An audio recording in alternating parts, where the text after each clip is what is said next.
വാഴും ദൈവമേ സ്തോത്രം, എന്നിൽ വാഴും ദൈവമേ നന്ദി.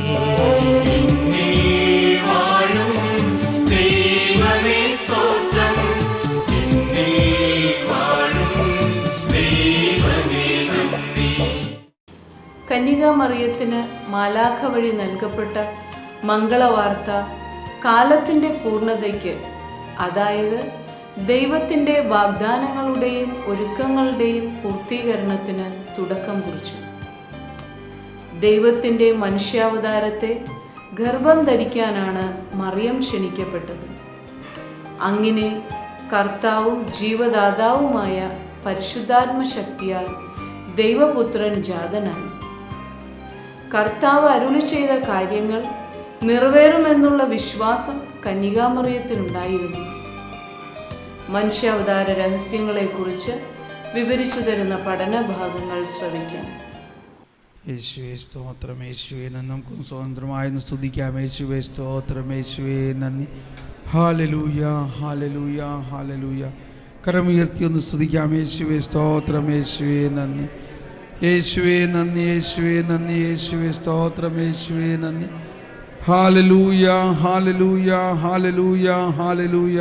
യേശുവേ മഹത്വം, യേശുവേ ആരാധന, യേശുവേ നന്ദി, യേശുവേ മഹത്വം, യേശുവേ ആരാധന.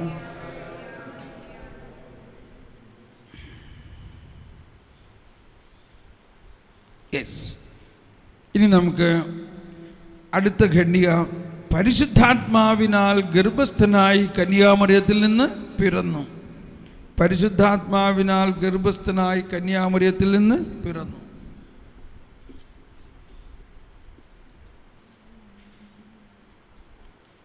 Conceived by the power of the Holy Spirit and born of the Virgin Mary. 484 ഖണ്ഡിക വായിക്കാം. കന്യാമറിയത്തിന് മാലാഖ വഴി നൽകപ്പെട്ട മംഗളവാർത്ത കാലത്തിൻ്റെ പൂർണ്ണതയ്ക്ക്, അതായത് ദൈവത്തിൻ്റെ വാഗ്ദാനങ്ങളുടെയും ഒരുക്കങ്ങളുടെയും പൂർത്തീകരണത്തിന് തുടക്കം കുറിച്ചു.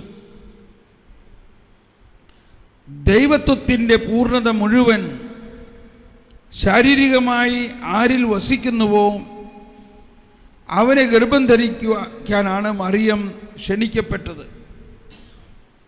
ഞാൻ പുരുഷനെ അറിയാത്തതിനാൽ ഇതെങ്ങനെ എന്നിൽ സംഭവിക്കും എന്ന അവരുടെ ചോദ്യത്തിന് ആത്മാവിൻ്റെ ശക്തി മൂലം എന്നായിരുന്നു ദൈവിക മറുപടി.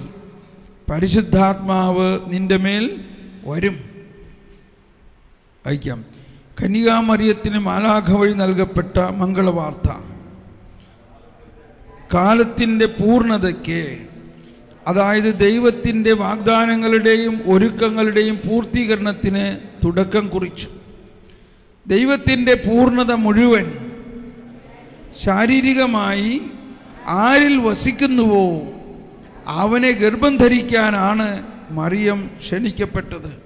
120 കൊളോസ്യർ 2:9 ഞാൻ പുരുഷനെ അറിയാത്തതിനാൽ ഇതെങ്ങനെ എന്നിൽ സംഭവിക്കും എന്ന അവളുടെ ചോദ്യത്തിന് ആത്മാവിൻ്റെ ശക്തി മൂലം എന്നായിരുന്നു ദൈവിക മറുപടി.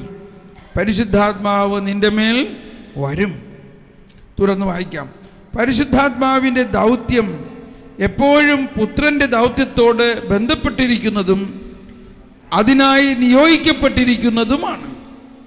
കന്യകാമറിയത്തിൻ്റെ ഉദരത്തെ പവിത്രീകരിക്കുവാനും അവളിൽ നിന്ന് എടുക്കപ്പെട്ട മനുഷ്യപ്രകൃതിയിൽ പിതാവിൻ്റെ നിത്യസുതനെ ഗർഭം ധരിക്കുവാനായി അവളെ സജ്ജീകരിച്ചുകൊണ്ട് ദൈവികമായി ഗർഭധാരണം സാധ്യമാക്കുവാനാണ് കർത്താവും ജീവദാതാവുമായ പരിശുദ്ധാത്മാവ് അയക്കപ്പെട്ടത്.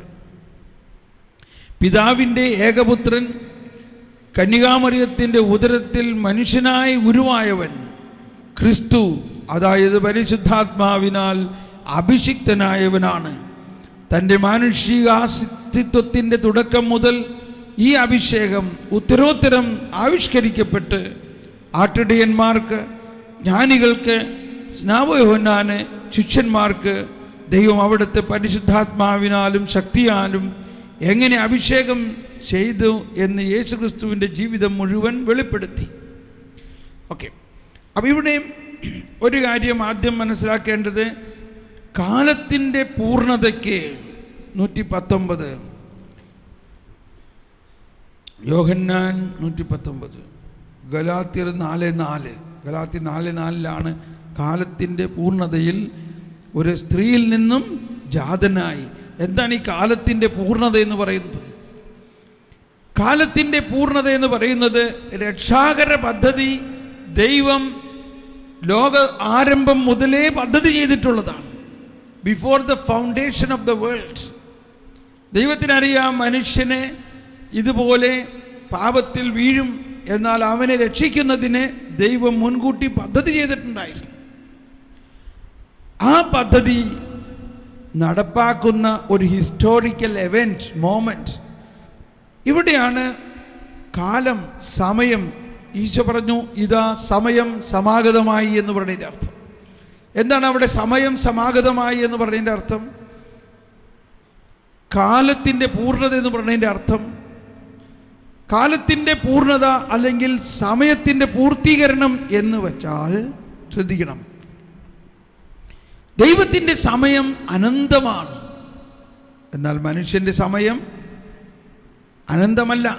മനുഷ്യൻ, നമ്മൾ സമയം നിശ്ചയിക്കുന്നു, നമ്മൾ പറയണം എനിക്ക് ഇത്ര വയസ്സുണ്ട്, ഇപ്പോൾ ഇത്ര വയസ്സ്, ഇന്നതാണ് എൻ്റെ ബർത്ത്ഡേ, ഇതൊക്കെ നമുക്ക് സമയമാണ്, കാലമാണ്.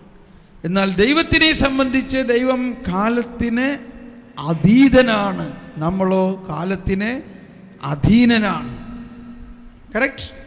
കാലത്തിന് അതീതമായ ദൈവം കാലത്തിന് അധീനരായ മനുഷ്യരുമായിട്ട് ഇടപെടുമ്പോൾ അവരിൽ വിശ്വസിക്കുന്നവരെല്ലാവരും കാലത്തിന് അതീതരായി മാറുന്നു. അവനിൽ വിശ്വസിക്കുന്നവരെല്ലാവരും നിത്യജീവൻ പ്രാപിക്കുന്നു എന്ന് പറഞ്ഞാൽ, ഓക്കെ, അപ്പോൾ ആ ഹിസ്റ്റോറിക്കൽ എവൻറ്റ്, എല്ലാ മനുഷ്യരും മരണത്തിൽ നിന്നും പാപത്തിൽ നിന്നും മോചിതരായി ദൈവത്തിൻ്റെ അനന്തമായ ജീവിതത്തിൽ പങ്കുചേരുന്നതിനുള്ള സമയം പൂർത്തിയായി. അതാണ് കാലത്തിൻ്റെ തികവ്. എന്നാൽ ഇത് ആദ്യം സംഭവിക്കുന്ന, ഇത് ഭൂമിയിൽ പ്രത്യക്ഷമായി കൊണ്ടുവരുന്ന ആ നിമിഷമാണ് യേശുവിൻ്റെ ഈ മനുഷ്യാവതാര രഹസ്യത്തിൻ്റെ തുടക്കം. ദൈവം മനുഷ്യനായി അവതരിക്കുമ്പോൾ, ദൈവപുത്രൻ കന്യകാമറിയത്തിൻ്റെ ഗർഭത്തിൽ കൺസീവായി ഉരുവെടുത്തപ്പോൾ ഈ ഇത്രയും നാൾ കാത്തിരുന്ന ആ കാലം അവിടെ അവസാനിക്കുകയാണ്. ഇതാ ഒരു പുതിയൊരു കാലം ആരംഭിക്കുകയാണ്. എന്തിനു വേണ്ടിയുള്ള കാലം? എന്തിനു വേണ്ടിയുള്ള കാലം? മനുഷ്യൻ്റെ പാപകരമായ ജീവിതകാലത്തെ നിത്യജീവനാക്കി മാറ്റിക്കൊണ്ട് ദൈവത്തിൻ്റെ നിത്യജീവൻ മനുഷ്യൻ്റെ ജീവനിൽ ലയിപ്പിച്ചുകൊണ്ട് മനുഷ്യന് നിത്യജീവൻ നൽകുന്നതിനുള്ള ഒരു കാലം. സമയം സമാഗതമായി. ഇതാ ദൈവരാജ്യം അടുത്തിരിക്കുന്നു, അല്ലെങ്കിൽ ദൈവരാജ്യം നമ്മോട് ഒത്തുണ്ട് എന്ന് പറയുന്ന ആ കാലം. ഓക്കെ, അപ്പോൾ അങ്ങനെ കാലത്തിൻ്റെ സമ്പൂർണ്ണതയ്ക്ക്, അതായത് ദൈവത്തിൻ്റെ വാഗ്ദാനം, ഇതൊക്കെ എന്ത് സംഭവിച്ചിട്ടാണ്? ഇന്നും നമ്മൾ കൽപ്പനകളെക്കുറിച്ച് പഠിച്ചപ്പോൾ ഒരു കാര്യം കേട്ടില്ലേ? ഉടമ്പടിയാണ് അവിടെ മുഖ്യം, ഇല്ലേ? ഈ കൽപ്പന നൽകുന്നതിന് മുൻപ് കർത്താവ് ഉടമ്പടി ചെയ്തിട്ടുണ്ട്. ആ വാഗ്ദാനം അനുസരിച്ചിട്ടാണ് രക്ഷകന് നൽകുന്നത്. അപ്പോൾ ഒരു സുപ്രഭാതത്തിൽ രക്ഷകൻ പെട്ടെന്ന് മറിയത്തിൻ്റെ ഗർഭത്തിൽ അങ്ങ് ഉരുവാകുകയല്ല ചെയ്തത്. അതുകൊണ്ടാണ് മറിയത്തിൻ്റെ ആ വിശ്വാസത്തെ നമ്മൾ മനസ്സിലാക്കേണ്ടത്. മറിയത്തിൻ്റെ അടുത്ത് ഗബ്രിയേൽ ദൂതൻ വന്നിതെല്ലാം പറഞ്ഞപ്പോൾ സക്കറിയായെ പോലെ മറിയം പറഞ്ഞില്ല ഇത് എങ്ങനെ സാധിക്കും എന്നോ ഇത് സാധിക്കില്ല എന്നോ ഒന്നും പറഞ്ഞില്ല. മറിയത്തിൻ്റെ മനസ്സിൽ മിന്നി മിന്നി മിന്നി വന്നതെല്ലാം ഈ പഴയ നിയമത്തിൽ ദൈവം പറഞ്ഞിരിക്കുന്ന എല്ലാ വാഗ്ദാനങ്ങളുമാണ്. ആ വാഗ്ദാനങ്ങളെല്ലാം ഇപ്പോൾ ഇതാ ആ വാഗ്ദാനങ്ങളിൽ പറഞ്ഞിരിക്കുന്ന ആ കന്യക ഞാൻ തന്നെയാണല്ലോ, ആ വാഗ്ദാനങ്ങളിൽ പറഞ്ഞിരിക്കുന്ന കാര്യങ്ങൾ ഇപ്പോൾ ഇതാ പൂർത്തിയാകാൻ പോവുകയാണല്ലോ. അങ്ങയുടെ വചനം എന്നിൽ സംഭവിക്കട്ടെ എന്ന് പറയുന്നത് ഈ ഒരു വചനമല്ല, ഈ വാഗ്ദാനങ്ങൾ മുഴുവനും എന്നിലൂടെ സംഭവിക്കട്ടെ. അതുകൊണ്ടാണ് പരിശുദ്ധാത്മാവിനാൽ നിറഞ്ഞുകൊണ്ട് എലീശ അമ്മ മാതാവ് അവളുടെ അടുത്ത് ചെന്നപ്പോൾ എലിസബത്ത് പറഞ്ഞു, സ്ത്രീകളിൽ നീ ഭാഗ്യവതി. എന്തുകൊണ്ട്? കർത്താവ് പറഞ്ഞ കാര്യങ്ങൾ നീ വിശ്വസിച്ചു. ഇല്ലേ? എന്താ പറഞ്ഞത് ആ വചനം? കർത്താവ് അരുൾ ചെയ്ത കാര്യങ്ങൾ നിറവേറുമെന്ന് വിശ്വസിച്ചവൾ. കർത്താവ് അരുളി ചെയ്ത കാര്യങ്ങൾ നിറവേറുമെന്ന് വിശ്വസിച്ചവളെ നീ ഭാഗ്യവതി. കർത്താവ് അരുളി ചെയ്ത കാര്യങ്ങൾ നിറവേറും എന്ന് വിശ്വസിച്ചവളെ നീ ഭാഗ്യവതി.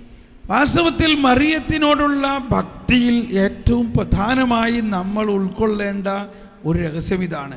കർത്താവ് അരുളി ചെയ്ത കാര്യങ്ങളെല്ലാം സംഭവിക്കും.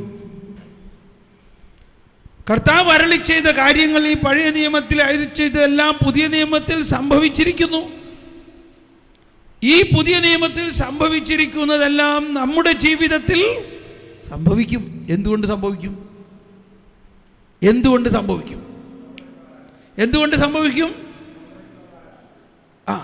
ഉടമ്പടി പ്രകാരം. അതിൻ്റെ ശരിയായിട്ടുള്ള ഉത്തരം അതല്ല. എന്തുകൊണ്ട് സംഭവിക്കും? കർത്താവ് അരുളി ചെയ്തതുകൊണ്ട്.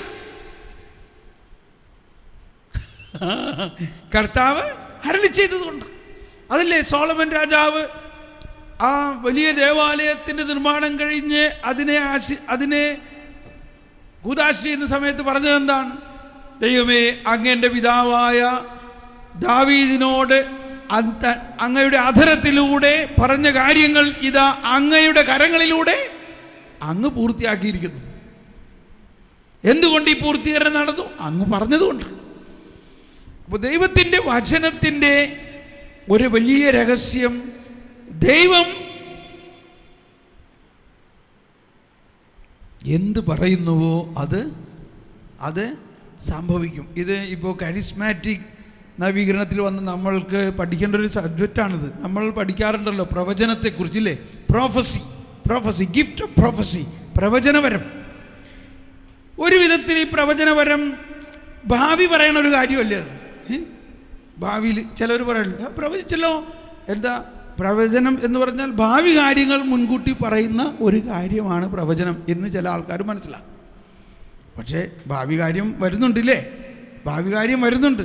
അങ്ങനെയാണെങ്കിൽ വല്ല ഫോർച്യൂൺ ടെല്ലറിൻ്റെ അടുത്തോ വല്ല തത്തമ്മ എന്ത് വെച്ച് നടക്കുന്നിടത്തോ അല്ലെങ്കിൽ ഇവരുടെ അടുത്തൊക്കെ പോയി കഴിഞ്ഞാൽ ഭാവി കാര്യം പറയൂല അവർ.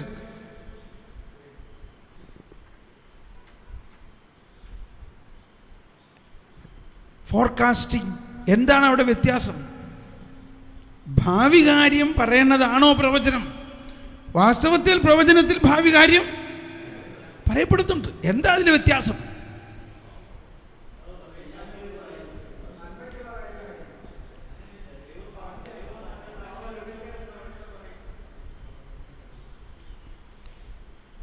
ഒന്നുകൂടി പറഞ്ഞ എല്ലാവരും, ഒന്നുകൂടി ഓരോരുത്തരായിട്ട് പറഞ്ഞേ.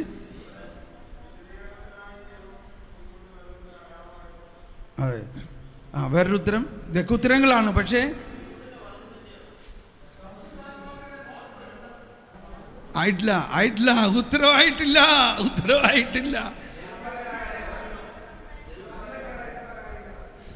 ശ്രദ്ധിച്ചോട്ടോ, വളരെ ശ്രദ്ധിച്ച് കേൾക്കണം.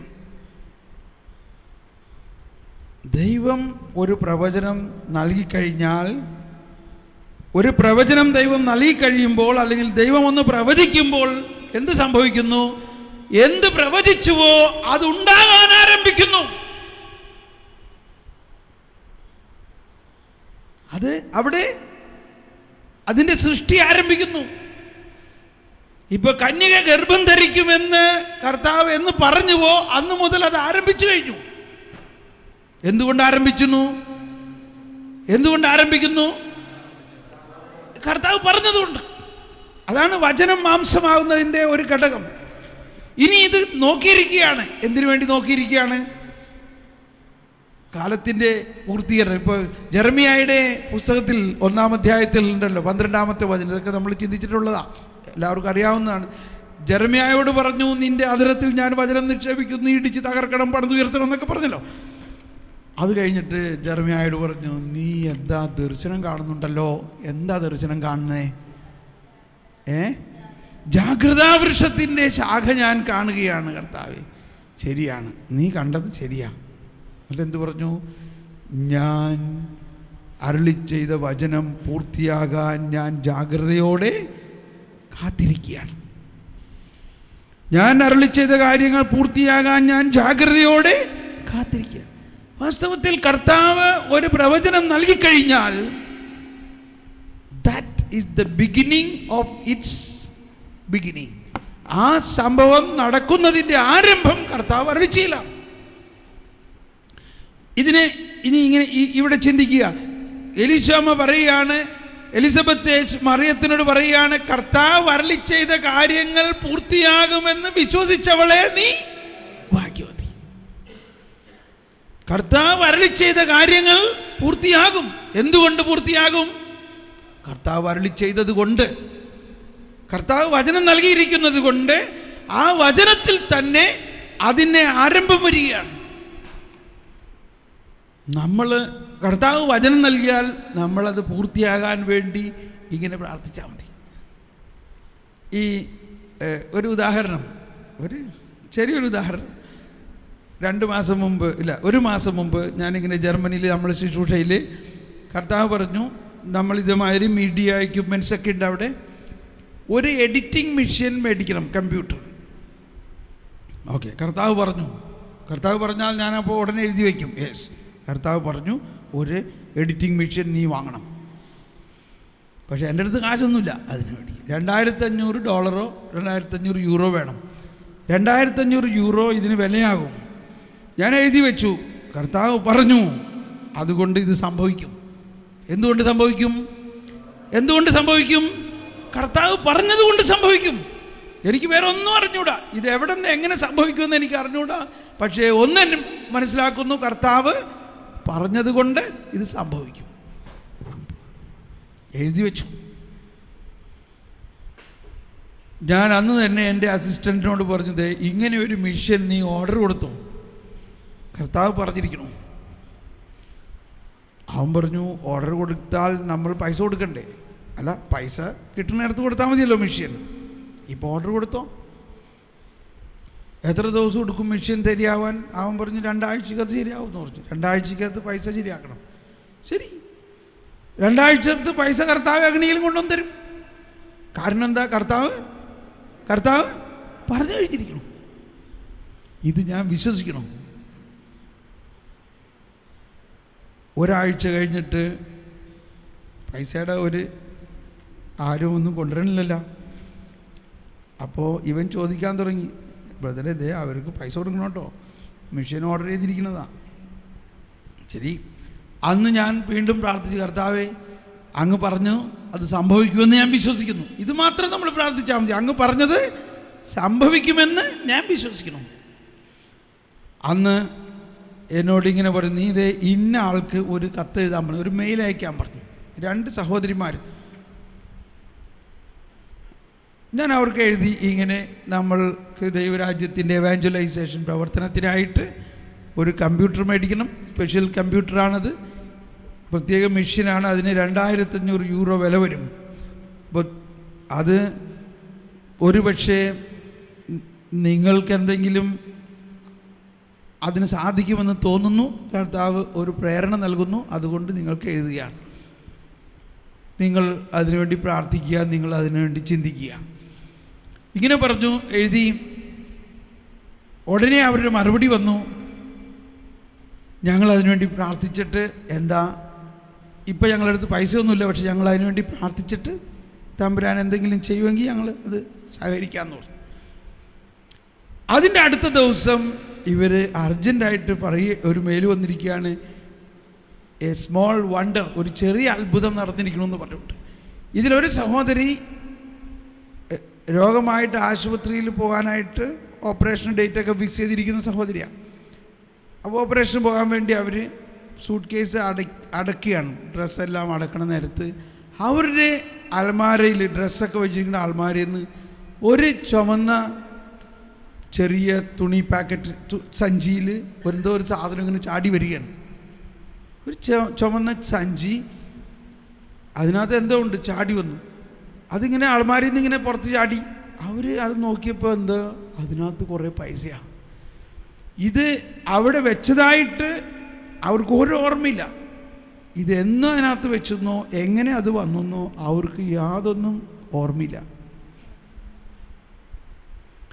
ഇവരന്ന് രാവിലെ പ്രാർത്ഥിച്ചായിരുന്നു, കർത്താവേ ഈ എവാഞ്ചലൈസേഷൻ പ്രോജക്റ്റിന് ഉള്ള പൈസ അങ്ങ് ഉണ്ടാക്കി തരണേ. അത് തുറന്ന് നോക്കിയപ്പോൾ കൃത്യം 2500 യൂറോ. അവർ ഓടി വന്നുകൊണ്ട് ദേ കർത്താവ് പൈസ തന്നിരിക്കണു, നിങ്ങളുടെ ആവശ്യം സാധിച്ചിരിക്കണം. ഉടനെ അവർ അതുകൊണ്ട് വന്നു. ആ പൈസ കമ്പ്യൂട്ടറുകാരന് കൊടുത്തു. പിറ്റേ ദിവസം കമ്പ്യൂട്ടർ കൊണ്ടുവന്നു. കർത്താവ് പറയുന്നത് വിശ്വസിക്കുമ്പോൾ അത് സംഭവിക്കുന്നു. ഇതിപ്പോൾ എല്ലാവരും പൈസയ്ക്ക് വേണ്ടി പറയണമെന്നല്ല ഞാൻ പറയണത്. കർത്താവ് ഇങ്ങനെയുള്ള ഉദാഹരണങ്ങൾ നമുക്ക് എളുപ്പം മനസ്സിലാക്കാൻ പറ്റുന്നതുകൊണ്ട് പറഞ്ഞതാ. ഇതിങ്ങനെ ഒരുപാട് ഉദാഹരണങ്ങൾ പറയാം. കർത്താവ് പറയുന്നത് നമ്മൾ വിശ്വസിക്കുകയാണെങ്കിൽ അത് സംഭവിക്കും. പക്ഷേ കർത്താവ് പറയണം, 1. 2, നമ്മൾ വിശ്വസിക്കണം. എന്ന പോലെ തന്നെ ദൈവത്തിൻ്റെ വചനത്തിൽ ഈ എഴുതിയിരിക്കുന്നതെല്ലാം സംഭവിക്കും എന്ന് വിശ്വസിക്കണം. ഇപ്പോൾ ഒരിക്കലൊരു ആൾ പറഞ്ഞു, യേശുക്രിസ്തു ലോകരക്ഷകനാണെന്ന് സാറ് ക്ലാസ് എടുത്തപ്പോൾ ശരിക്കും മനസ്സിലായെന്ന് പറഞ്ഞു. പക്ഷെ അദ്ദേഹം പറയാണ്, ഞാനിത് മുമ്പ് പഠിച്ചിട്ടുള്ളതാ. എന്നെ പഠിപ്പിച്ച് സാറ് പറഞ്ഞു ഇങ്ങനെയൊക്കെയാണ് തിയറി. പക്ഷേ നീ എന്താ വിചാരിക്കണത്, ഈ ലോകത്തിലുള്ള ആൾക്കാർ മുഴുവനും യേശുക്രിസ്തുവിലൂടെ ആണോ രക്ഷിക്കാൻ പോണത്? ഇതൊക്കെ സ്വപ്നത്തിൽ പോലും നടക്കാൻ പോണ കാര്യമല്ല. അപ്പോൾ ഇയാൾ പഠിപ്പിച്ചു. എന്താ പഠിപ്പിച്ചത്? യേശുക്രിസ്തു ലോകരക്ഷകനാണെന്ന് പഠിപ്പിച്ചു. ഇത്രയും ക്ലാസ് എടുത്ത് പഠിപ്പിച്ചതിന് ശേഷം പറഞ്ഞിരിക്കുകയാണ്, ഇതൊക്കെ തിയറിയാണ്, ഇതൊന്നും നടക്കാൻ പോണ കാര്യമല്ല. ഏതായാലും ഞാൻ പഠിപ്പിച്ചു.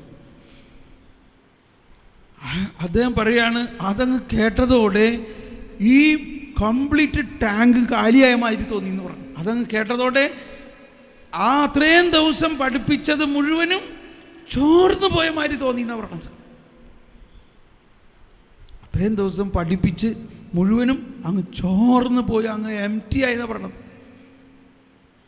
അതാണ് നമ്മൾ പഠിപ്പിക്കുമ്പോഴും പഠിക്കുമ്പോഴും ഉണ്ടാവേണ്ട ഒരു കാര്യം. ദൈവം അരുളി ചെയ്തവ സംഭവിക്കും എന്ന് വിശ്വസിച്ചവളെ നീ ഭാഗ്യവതി. ഈ ഒറ്റ വചനത്തെ മുറുകെ പിടിക്കണം നമ്മൾ. ഇതാണ് നമ്മൾക്ക് മാതാവിനോടുള്ള ഭക്തിയുടെ ഏറ്റവും വലിയ രഹസ്യം. ആ വിശ്വാസമാണ് നമ്മുടെ വിശ്വാസം, ദൈവത്തിൻ്റെ വചനത്തിലുള്ള വിശ്വാസം. ഓക്കെ, പരിശുദ്ധാത്മാവിനാൽ ഗർഭസ്ഥയായി.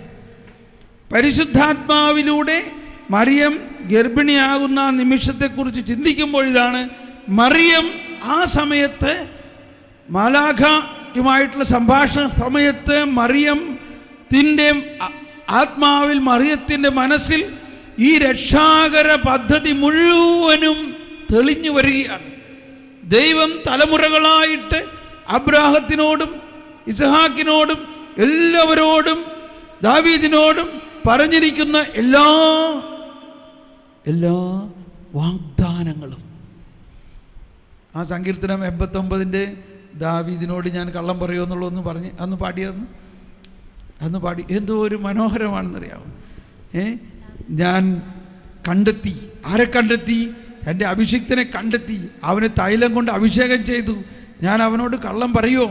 ഞാൻ അവനോട് വാഗ്ദാനം ചെയ്തു. പണ്ടൊരു ദർശനത്തിൽ അവിടുന്നു തന്റെ വിശ്വസ്തനോടരുളി ചെയ്തു, ശക്തനായ ഒരുവനെ ഞാൻ കിരീടമണിയിച്ചു, ഒരുവനെ ഞാൻ ജനത്തിൽ നിന്ന് തിരഞ്ഞെടുത്ത് ഉയർത്തി. ഞാൻ എൻ്റെ ദാസനായ ദാവീദിനെ കണ്ടെത്തി, ഞാൻ എൻ്റെ ദാസനായ ദാവീദിനെ അവനെ കണ്ടെത്തി. വിശുദ്ധ തൈലം കൊണ്ടു ഞാൻ അവനെ അഭിഷേകം ചെയ്തു. എന്റെ കൈ എന്നും അവനോടൊത്തുണ്ടായിരിക്കും. എന്റെ ഭുജം അവന് ശക്തി നൽകും. ശത്രു അവനെ തോൽപ്പിക്കുകയില്ല. ദുഷ്ടൻ അവന്റെ മേൽ പ്രാബല്യം നേടുകയില്ല. അവന്റെ ശത്രുവിനെ അവന്റെ മുൻപിൽ വച്ചു തന്നെ ഞാൻ തകർക്കും. അവന്റെ വൈരികളെ ഞാൻ നിലം പതിപ്പിക്കും. എന്റെ വിശ്വസ്തതയും കാരുണ്യവും അവനോടു കൂടെയുണ്ടായിരിക്കും. എന്റെ നാമത്തിൽ അവൻ ശിരസ്സുയർത്തി നിൽക്കും. എവിടെയത് ഞാൻ ഉച്ചരിച്ചത്? ഞാൻ ഉച്ചരിച്ച വാക്കിന് വ്യത്യാസം വരുത്തുകയില്ല. ഞാൻ എന്നേക്കുമായി എന്റെ പരിശുദ്ധിയെ കൊണ്ടു ശപഥം ചെയ്തു. ദാവീദിനോടു ഞാൻ വ്യാജം പറയുകയില്ല. അവന്റെ വംശം ശാശ്വതമായും അവന്റെ സിംഹാസനം സൂര്യനുള്ള കാലത്തോളവും എന്റെ മുൻപിൽ നിലനിൽക്കും. അതു ചന്ദ്രനെ പോലെ എന്നേക്കും നിലനിൽക്കും. ആകാശമുള്ളിടത്തോളം കാലം അതും അചഞ്ചലമായി